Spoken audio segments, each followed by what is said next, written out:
Hai teman-teman, kita semua butuh motivasi, bukan?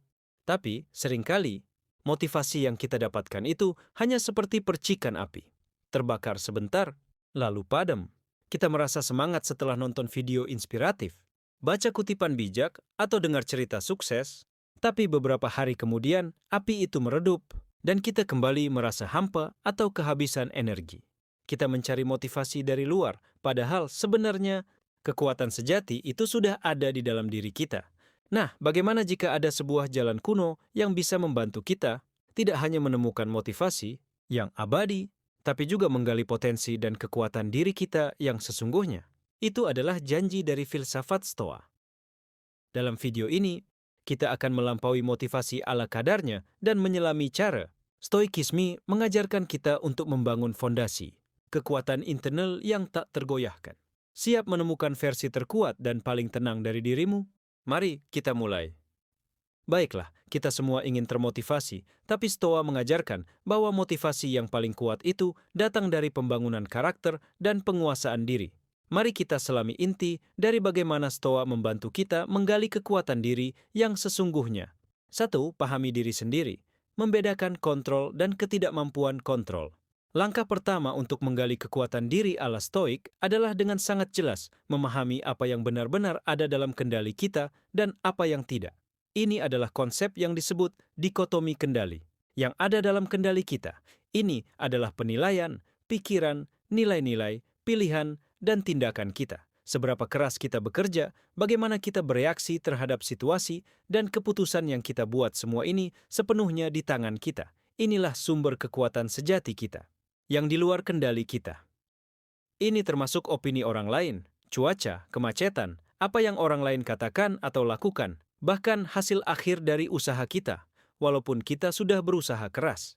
Ketika kita memahami ini, kita berhenti menyia-nyiakan energi pada hal-hal yang tidak bisa kita ubah. Kita mengalihkan fokus dari ketidakberdayaan menjadi penguasaan diri.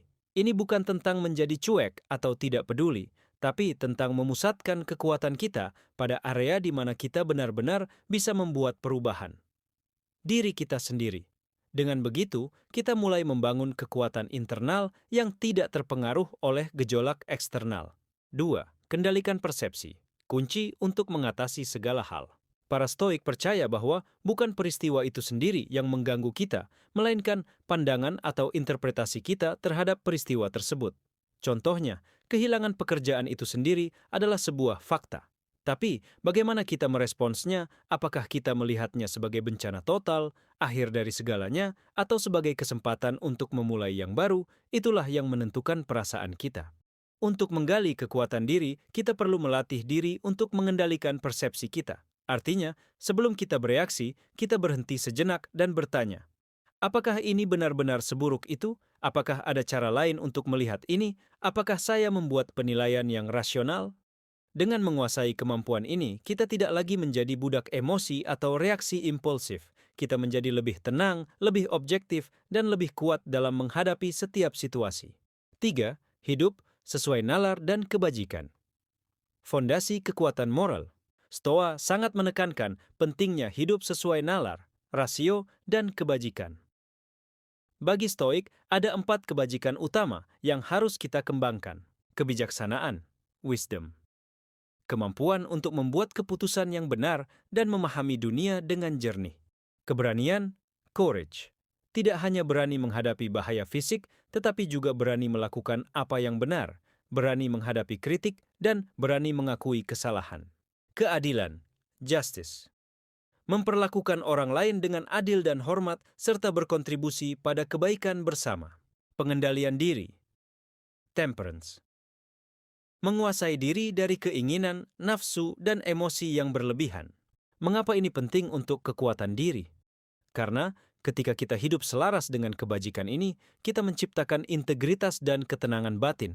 Motivasi kita tidak lagi datang dari keinginan superficial atau pengakuan eksternal, tetapi dari keinginan untuk menjadi pribadi yang baik dan bertindak benar. Ini adalah sumber kekuatan moral yang tidak akan pernah habis, karena selalu ada kesempatan untuk melatih kebajikan dalam setiap momen hidup kita. 4. Mempersiapkan diri untuk kegagalan dan tantangan. Premeditatio malorum. Seringkali, ketakutan kita akan masa depan atau kegagalan menghambat kita untuk bertindak. Stoikisme menawarkan teknik yang disebut premeditatio malorum atau prameditasi akan hal-hal buruk. Ini bukan tentang bersikap pesimis, tapi justru untuk membangun ketahanan. Bayangkan hal terburuk yang mungkin terjadi dalam situasi yang Anda takuti. Misalnya, Anda takut gagal dalam ujian penting. Bayangkan Anda benar-benar gagal. Apa yang akan terjadi? Apakah ini akhir dunia? Apakah ada langkah selanjutnya yang bisa Anda ambil? Dengan sengaja menghadapi skenario terburuk dalam pikiran kita, kita seringkali menyadari bahwa hal itu tidak seburuk yang kita bayangkan, atau bahwa kita memiliki sumber daya untuk mengatasinya. Ini mengurangi kecemasan akan hal yang tidak diketahui dan membangun kepercayaan diri bahwa kita bisa menghadapi apapun. Kita jadi lebih berani mengambil risiko yang sehat karena kita sudah mempersiapkan mental untuk kemungkinan terburuk. Jadi, teman-teman, itulah bagaimana filsafat Stoa mengajak kita untuk melampaui motivasi sesaat dan menggali kekuatan diri yang sesungguhnya. Ini bukan tentang janji kosong atau trik cepat, tapi tentang membangun fondasi karakter yang kokoh, mengendalikan pikiran kita, dan hidup dengan integritas. Ketika kita mampu membedakan apa yang bisa kita kendalikan, mengendalikan persepsi kita, hidup berdasarkan kebajikan, dan mempersiapkan diri untuk tantangan, kita akan menemukan bahwa kekuatan dan motivasi sejati itu selalu ada di dalam diri kita, siap untuk kita gunakan. Jika video ini resonated dengan kalian dan memberi kalian perspektif baru, jangan lupa untuk like, komen, dan subscribe ke channel ini untuk konten-konten filsafat dan pengembangan diri lainnya.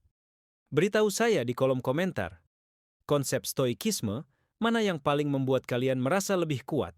Terima kasih sudah menonton, dan ingatlah, kekuatan terbesar bukan datang dari apa yang terjadi padamu, tetapi dari bagaimana kamu meresponsnya. Sampai jumpa di video berikutnya.